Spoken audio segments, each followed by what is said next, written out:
bientôt nous ferons du tourisme dans l'espace. Mais en attendant, c'est sur Terre que nous voyageons. Et chaque année, des millions de touristes arpentent notre bonne vieille planète. Où vont tous ces voyageurs? Comment se déplacent-ils? L'étude des flux touristiques n'est pas une mince affaire, c'est vrai. Mais aujourd'hui, Bouches-du-Rhône Tourisme révolutionne les données touristiques grâce au flux Vision Tourisme.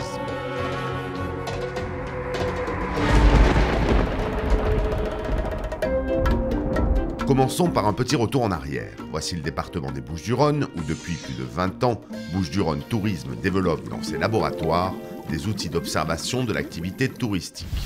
Ainsi, grâce à eux, nous savons par exemple que chaque année 8 millions de touristes débarquent dans le département. Bon, pas tous par avion bien sûr.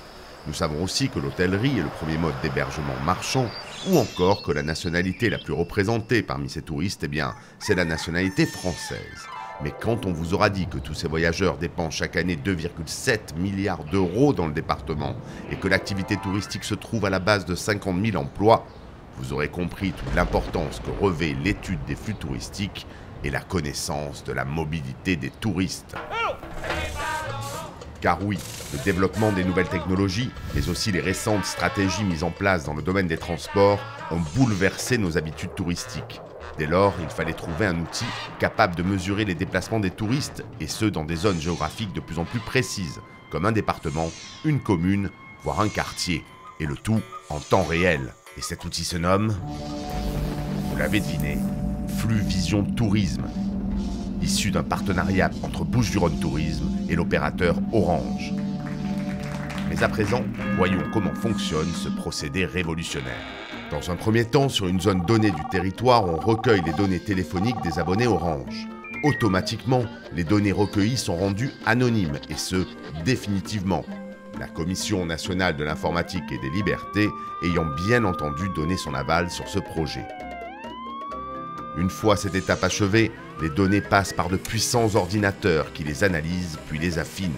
Et une fois ces calculs terminés, on peut, tenez-vous bien, savoir combien de personnes se trouvent par jour sur une zone précise du département.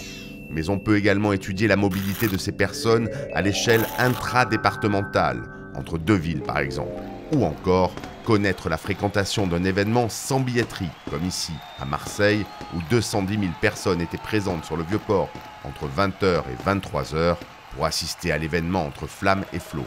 Oui, je sais, il n'est pas très ressemblant le Vieux-Port. Mais le plus incroyable, c'est que Flux Vision Tourisme ne se contente pas de mesurer en temps réel la population présente sur le territoire. Oh que non! Ce merveilleux outil permet également de distinguer au sein de cette population les résidents, les touristes, les excursionnistes et enfin les personnes en transit. Et au final, toutes ces données vont bien entendu permettre de mieux accompagner les porteurs de projets en leur offrant des informations précieuses et en soutenant des projets touristiques qui répondent spécifiquement aux besoins du territoire. Bouches-du-Rhône Tourisme fait du tourisme un véritable levier du développement économique. Alors c'est vrai, on ne peut toujours pas visiter les anneaux de Saturne, mais maintenant on a Flux Vision Tourisme. Et ça, c'est un très bon début.